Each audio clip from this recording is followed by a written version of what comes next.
Good morning বন্ধুরা। এই দেখো এখন বাজে 10টা 54, প্রায় 11টা।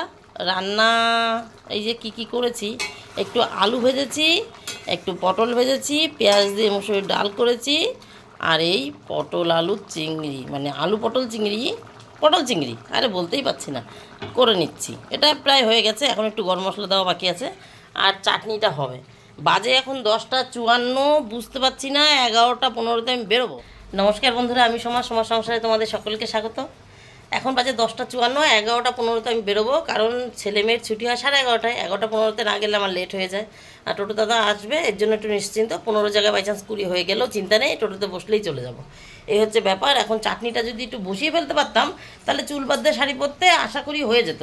আমবার করেছিলাম, কিন্তু আমের চাটনি করলাম না, চিনি একটু কম আছে, তাই অল্প করে। কর্তা একটু চাটনি খেতে চেয়েছে, তাই অল্প করে একটু টমেটো চাটনি করিনি। টমেটোর তার অত টক না, হালকা একটু চিনি দিলেও হয়ে যাবে, চিনি একটু কম আছে, তাই আমবার করে আম ফ্রিজে ঢুকিয়ে দিয়েছি। আবার আমের চাটনি আর করছি না, এটা হয়ে গেছে। এটা একটু গরম মশলা দিয়ে নামিয়ে দিই, এর থেকে আর বেশি শুকাবো না। পটলে তো আর ওই মানে ইঁচড়ের মতন রসটা টানতে পারবে না, পটলে একটু রসই থাকে, তাই একটু টানিয়ে নিলাম।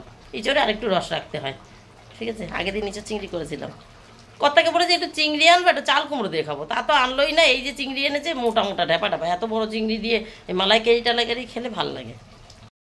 এই দেখো কত বড় বড়, এত বড় চিংড়ি দিয়ে হয় মালাইকারি, না ওই এই পটল চিংড়ি এইসব ভাল লাগে। চাল কুমড়ো দিয়ে করবো, সেটা একদম একটু ছোট, মানে একদম কুচি না, একটু ছোট ছোট থাকবে, সেটা ভাল লাগে, আঁশ ছাড়ানো যাবে এমন। আচ্ছা বন্ধুরা, এবার নামিয়ে নিই। বন্ধুরা 11টা 14, রান্না হয়ে গেছে, একটু দেখিয়ে দিই। সকালে এই দেখো পটল ভেজেছিলাম আর আলু ভেজেছিলাম, আর এই যে লেবু কেটে রেখেছি, এখানে পেঁয়াজের ডাল করেছি। এগুলো তোমাদের আগে দেখায়নি, পটলের তরকারিটা দেখিয়েছিলাম, হচ্ছিল।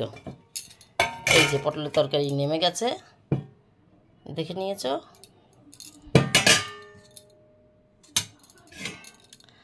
আর এই যে চাটনিটা বললাম করব, করেই নিয়েছি। চাটনিটা বসিয়ে দিয়ে গেছিলাম ছাদে, আর এই বাটিটা খালি, এটার মধ্যে তরকারি, এটার মধ্যে পরোটা নামবে, রেডি করে গেলাম। আজকে ছেলেমেয়ে পরোটা খেতে চেয়েছে। স্কুলের পাশে একটা নতুন দোকান, এটা দেখিয়ে নি তারপর বলছি। চাল কুমড়ো গতকালকের, এটা দিয়ে আমি খাবো এসে। স্কুলের পাশে একটা নতুন দোকান হয়েছে, ওই দোকানে মানে পরোটার দোকান, আসতে যেতে দেখা হয়, গন্ধ পায়, নাকে যায়। ছেলেমেয়ে তাই বলছে যে গত সোমবার লাস্ট স্কুলে গেছিলাম, মঙ্গল বুধ বৃহস্পতি ছুটি ছিল, তাই বলছে মা একদিন এখান থেকে পটল না। বললাম ঠিক আছে, তাহলে সামনের দিন যেদিন স্কুল থাকবে, এখন তো ছুটি, বললো তাহলে শুক্রবার নেবা। তাই আজকে সেই বুঝেই ভাত মানে করেছি, আমি চাল নিয়েছি সেই বুঝেই। রাত্রেবেলা পান্তা ভাত দেবো, সকালে পরোটা খাবে। এই রোদে গরমে পরোটা খেলে পেট গরম হয়, রাত্রেবেলা পান্তা ভাত দিয়ে পেট ঠান্ডা করে দেবো, বুঝেছো। এই হচ্ছে ব্যাপার। আর কর্তা আলু সেদ্ধ দিয়ে খেয়েছে, দেখিয়ে দেবো তোমাদেরকে পরে। ওইটা ছোট্ট একটা ক্লিপ আমি তুলে রেখেছি। ডাল বসিয়েছিলাম তো, ডাল সেদ্ধ থেকেও 1 হাতা দিয়ে এসেছি। আলু সেদ্ধ, ডাল সেদ্ধ, পেঁয়াজ নুন লঙ্কা তেল দিয়ে খেয়েছে কর্তা। আর আলু সেদ্ধ আমার জন্য দিয়ে রেখেছিলাম, ভেবেছিলাম যে আমিও দুটো খাবো। আলু সেদ্ধ দেখলে একটু লোভ লাগে, কিন্তু পরোটাটা দেখতে পেলে একটু বেশি পরোটা দিয়ে লোভ লাগে। যখন পরোটা আসবে তাহলে পরোটাটাই খাবো, আলু সেদ্ধ থাকবে, দুপুরে খাই রাত্রে খাই, খেয়ে নেবো। চলো বন্ধুরা, টাইম হয়ে যাচ্ছে 11টা 14 বলেছি, মানে এখন মানে 15-16। দাদা হয়তো দাঁড়িয়ে রয়েছে, তাহলে পরে আবার কথা বলবো। ও ছাদে গেছিলাম কেন সেটা তো বলতে পারলাম না। গতকাল রাত্রেবেলা আম কুচিয়ে রেখেছি, একটা আমের আচার করবো।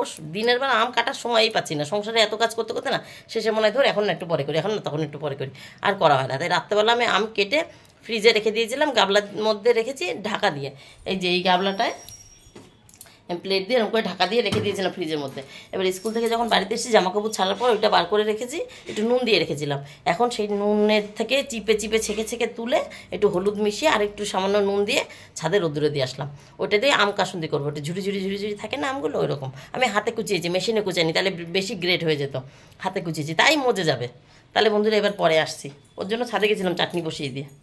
লাইট অফ করবো এই ঘরে। বন্ধুরা 12টা 8, এই যে তরকারি, ওই লাইট জ্বলছে না, এই যে তরকারি, এই যে পরোটা নিয়ে চলে এসেছি। ছেঁড়া পরোটা, বুঝলা, পেটাই পরোটা। এই যে দেখো বড় বড় পরোটা, কিন্তু ছিঁড়ে ওই থাবিয়ে ছিঁড়ে দেয় না, ওইভাবে পেটাই পরোটা, ওই নিয়ে এসেছি। একটু সময় লেগে গেল, কারণ ভাজা ছিল না, উনি আমাদের দাঁড় করিয়ে ভেজে দিলেন, তাই 12টা 8, নাহলে এতক্ষণ আমাদের খাওয়া হয়ে যেত। তাহলে খাওয়া দাওয়াটা সেরে নিই, তারপর আবার আসছি। বন্ধুরা এই যে হলো কর্তার সকালের থালা, পেঁয়াজ কুচিয়ে দিয়েছি, ডাল সেদ্ধ আলু সেদ্ধ নুন লঙ্কা তেল দিয়ে সে খেয়ে নিয়েছে। আর আমি বললাম পরোটা খাবো, পরোটা আইডিয়া করে এনেছি তো, ওয়েটের পরোটা, আমাদের এখানে তো পিসে হয়, ওয়েটের পরোটাও ছেলে মেয়ে খেয়েছে, আমি 2-4 গাল ভাগে পেয়েছিলাম। বাসি চাল কুমড়োতে কটা ভাত খেয়েছিলাম।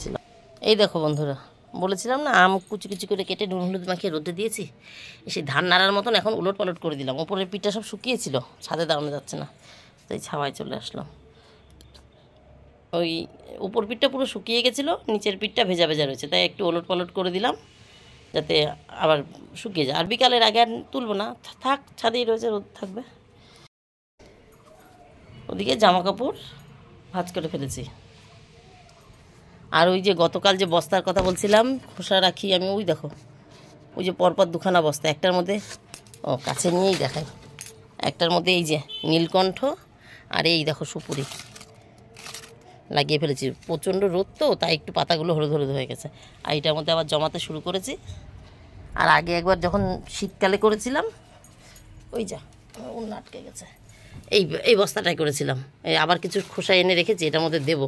এই টমেটো গাছ ছিল, টমেটো গাছটা নষ্ট হয়ে গেছে, টমেটোও হয়েছিল, টমেটো ধরার পর নষ্ট হয়েছে। চলো এবার নিচে যাই। গাছে জল দেওয়া, ফুল তোলা, ঠাকুর বাসন মাজা সব সকালেই সেরে নিয়েছি বাসি কাপড় ছাড়ার পর। এই যে ঠাকুর বাসন মাজা, ওই যে ফুল তোলা, আর এই জায়গাও মুছে রেখেছি। গুড ইভিনিং বন্ধুরা, এখন বাজে 5:40। কথা অনেকক্ষণ আগেই গেছে, ওনার দোকান খুলতে হবে 5টার টাইম, 5টায় চলে গেছে। তা আমি আসবো কি ছাদে, কখন থেকে ভাবছি আসবো। এখন তো গরমের দিন, আগের মতন আর 5টায় আসি না, 5:30টায় আসি। তা আসবো কি, হনুমান এসে রয়েছে। আজকে একটু আগে আসতে চেয়েছিলাম। ওই দেখো, এই দেখো সবজির খোসা জমাচ্ছি বললাম না, 2 দিন এই যে প্যাকেট ভরে গেছে, আর একটা প্যাকেটে রেখেছি। ওই যে বস্তাগুলো বানিয়েছি, ওই বস্তাগুলোতে একটাই তো গাছ লাগানো হয়েই গেছে, আর একটাই এটা সরিয়ে নিলেই তো হয়। ওই আর একটা বস্তা ফাঁকা, এটার মধ্যে রাখছি। গতকালও দেখিয়েছিলাম। এই দেখো দেখেছো হনুমানটা আমার খাঁচাটাকে কি করে দিয়ে গেছে, একেতেই খাঁচাটা ভেঙেই ফেলেছে পুরো, নেই আর কিছু, জোড়া দিয়ে রেখেছি। ভেবেছি দেখো ছাদটা খুলে ফেলেছে, মানে ভেঙেই ফেলেছে পুরো। ভেবেছি ছাদটাকে ঠিক করতে পারলেই তো আবার হয়ে যাবে।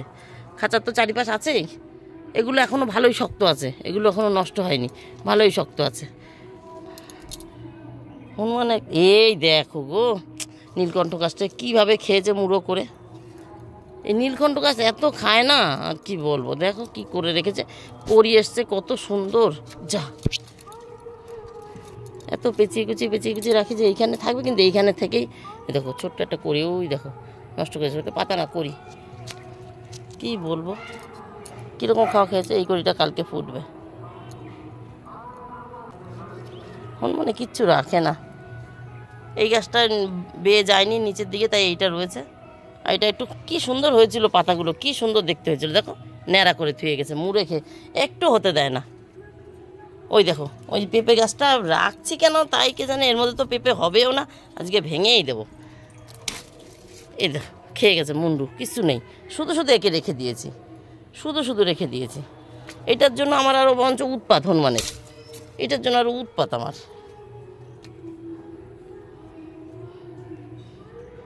এই সব জবা খায় না, তাও 2-1 সময় বুঝতে পারে না, ধরে পাতা মুড়ো করে। এই যে করেছে, এই যে দেখতে পাচ্ছ, এইসব জবা খায় না, তা বুঝতে পারে না তো, কচি পাতা খায়।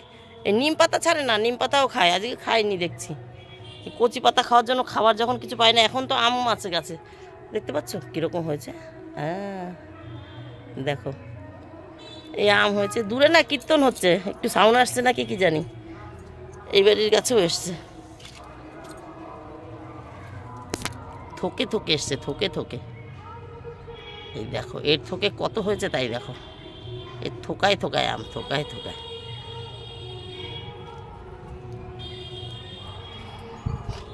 ও বাবা, আমার ট্যাঙ্কির ঢাকা খুলে ফেলে রেখে গেছে এখানে,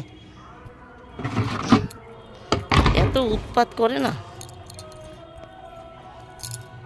আচ্ছা বন্ধুরা, কাজ করে নি। হ্যাঁ ও আছে এখন, এই দেখো গাছ ঝাঁকাচ্ছে, দেখেছো, ওই দেখো দেখতে পেয়েছো, ওই দেখো এখনও আছে। এবার আমার কাজ করাই মুশকিল হয়ে যাবে, গায়ের মধ্যে না ঝাঁপিয়ে পড়ে। গাছ কটা একটু জল দিতে পারি নাকি দেখি, ওই ঘরে ঢুকবো আর বেরোবো, উঁকি মারবো, দেখবো কাছে নেই, এই করে যদি একটু দিতে পারি তাহলেই হয়।